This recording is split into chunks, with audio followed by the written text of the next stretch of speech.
तो मैंने उनसे सीधी सी बात, मैंने कहा आप बड़े लीडर हैं या ये जिसकी तस्वीर ऊपर लगी हुई है ये बड़ा लीडर है? उन्होंने ऊपर देखा, उन्होंने कहा हाँ कायदे आज़म मोहम्मद अली जनाब मेरा लीडर है, ये मुझसे बड़ा है। तो मैंने कहा फिर खान साहब क्या कायदे आज़म के पाकिस्तान में वो पॉलिसी नहीं होनी चाहिए जो कायदे आज़म की पॉलिसी है?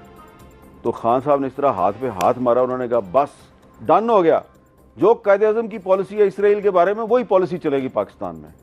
अच्छा जी, उसके बाद मीटिंग फ़ौरन चंद मिनट के अंदर अंदर जो है उसको ख़त्म कर दिया गया।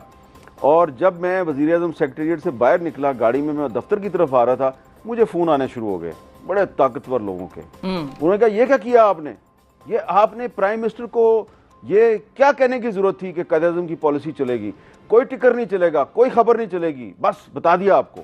अच्छा, अब आप बताएं कि मोहम्मद मीर साहब जो है उनका कसूर ये था कि उन्होंने वज़ीर आज़म पाकिस्तान को ये बताया कि बानी पाकिस्तान की इजराइल के बारे में क्या पॉलिसी है।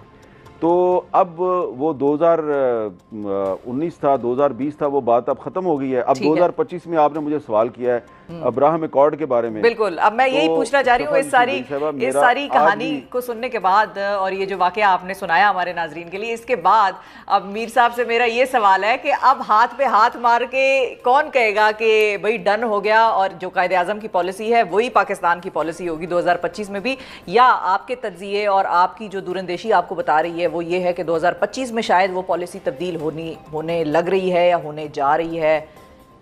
ये अब सवाल बनता है। मेरा ख्याल है कि इतना आसान नहीं है।